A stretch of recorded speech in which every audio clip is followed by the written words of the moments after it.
এবং সিনেটর ছিলেন এবং আমেরিকার প্রেসিডেন্ট ছিলেন। উনি যখন রাজনীতিতে নামলেন তখন তার বন্ধুরা, তার আত্মীয় স্বজনেরা তাকে অনেকেই ফোন করে জানালো তুই ওই নোংরা প্রফেশনে যাচ্ছ কেন, why are you doing that profession. তিনি বললেন এই দাঁড় থেকেই তো আমি ফুল তৈরি করতে চাই। কারণ রাজনীতির মধ্যে যদি সৌন্দর্য না আনা যায়, রাজনীতির মধ্যে যদি সততা না আনা যায়, রাজনীতির মধ্যে যদি স্বপ্ন পূরণ করবার যে লক্ষ্যে দৌড় দেওয়ার যে ইচ্ছা সেটাকে যদি না করা যায়, তাহলে তো রাজনীতি কখনই সুন্দর হবে না।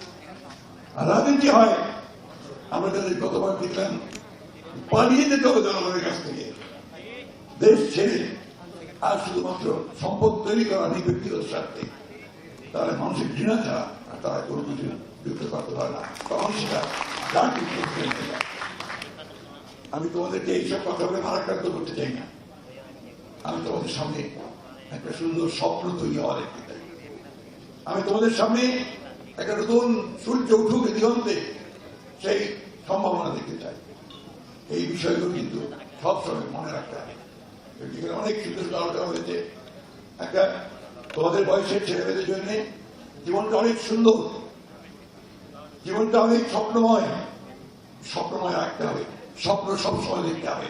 ওই কথা মার্টিন লুথার কিং নেতা তিনি বলেছিলেন, আই হ্যাভ এ ড্রিম। এই স্বপ্ন ছাড়া তুমি কোথাও পৌঁছতে পারবে না, ড্রিম ছাড়া তুমি যেতে পারবে না। You must have the dream and you must have the capability to fulfill that dream. এই কথাটা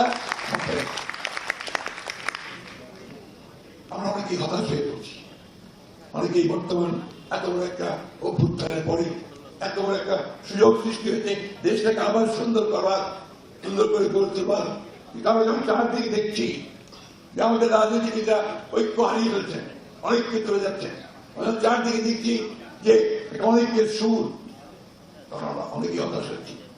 আমার অনুরোধ আমার এই ছেলে মেয়েদের কাছে, ছেলে মেয়ে বলছি কিছু মনে করেন, আমার নাতির বয়স 14, তাই না? মনে করছো না কিছু?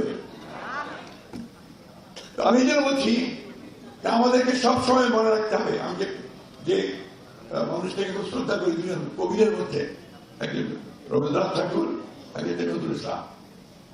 রবীন্দ্রনাথ ঠাকুরের কবিতা প্রায় বলি, আমার সাংবাদিক ভাইরা জানেন, যদিও সন্ধ্যা আসিছে মন্দ মন্ত্রে, সব সঙ্গীত গেছে ইঙ্গিতে তামিয়া, তবু বিহঙ্গ ওরে বিহঙ্গ মোর এখনই অন্ধ, অন্ধ করোনা পাঠা, উঠতে থাকো তুমি ধীরে ধীরে।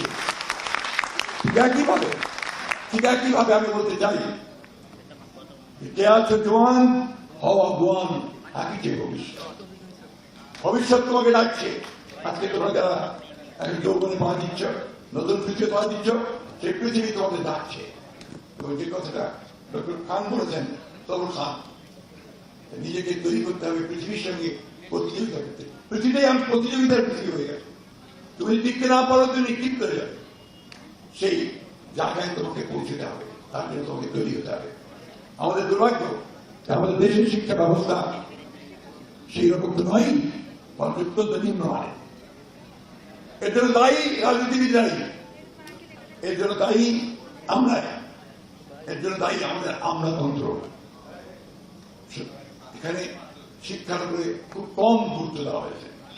আমরা বিএ পাস করাই, এম এ পাস করাই চাঁদপুরের গ্রাম থেকে, অথবা আমার ঠাকুরের গ্রাম থেকে। সে ঘুরে বেড়ায় কোনো কাজ করে না, কারণ বিএ পাস এম এ পাসকে চাকরি দিতে পারেন না। কিন্তু সে যদি বিএসসি পাস করতে হবে, অথবা আপনার পলিটেকনিক ইনস্টিটিউট থেকে একটা ডিপ্লোমা নিতে পারত, আপনার ইলেকট্রিসিটি অথবা আপনার সিভিল ইঞ্জিনিয়ারিং এর পড়ে, অথবা অন্যান্য বিষয়গুলো পড়ে, তাহলে কিন্তু তার চাকরিতে বাড়াতে পারত না। এই যে নীতির ব্যাপার, এখানেই রাজনীতিবিদের ফেইলিয়ার। আজকে কারিগরি শিক্ষার ব্যবস্থা নাই, তার কোনো ইনস্টিটিউট নাই, ভোকেশনাল সেন্টারগুলো নাই। আমরা এগুলো তৈরি করি না, আমরা BA pass M A pass তৈরি করছি। আর ওই হাই স্কুল টেস্টের জন্য আমরা আপনার এই আমাদের স্যাররা আন্দোলন করছেন, রাস্তায় আছেন শিক্ষকদের বেতনের জন্য।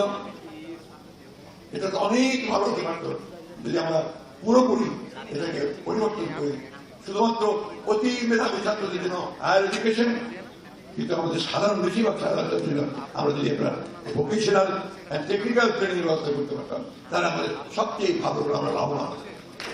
আমি একটা কথাই বলবো, আবার বলছি, শেষ করছি, যে আমাদের এখন একটা ক্রান্তিকাল চলছে, ট্রানজিশনাল পিরিয়ড, খুব অস্থিরতা আছে। এই অস্থিরতাকে, এই যে এখানে তো সব গেঞ্জি, তাই না? কি তাই তো নাকি ভুল বলছি? ওদের চিন্তা, ওদের ভাবনা, আমাদের চিন্তা ভাবনা আকাশ পাতাল। কারণ বয়স, প্রজন্মের যে পার্থক্য, এটা অস্বীকার করতে পারেনি।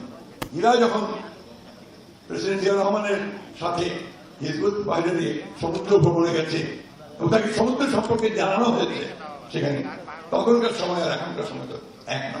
এখন ওরা ওই যে ছোট্ট সেট, এই সেটের মধ্যে গোটা পৃথিবীকে পেয়ে যায়, তাই না? তো অনেকেই ওরা কিন্তু আমাদেরকে অনেক বেশি জানে, এ কথা আমাদের বুঝতে হবে। যে জানাটা, ব্যবহার করাটা, এটা কিন্তু সুনির্দিষ্ট মঙ্গল খাতে যেতে হবে, মঙ্গলের জন্য, ধ্বংসের জন্য নয়।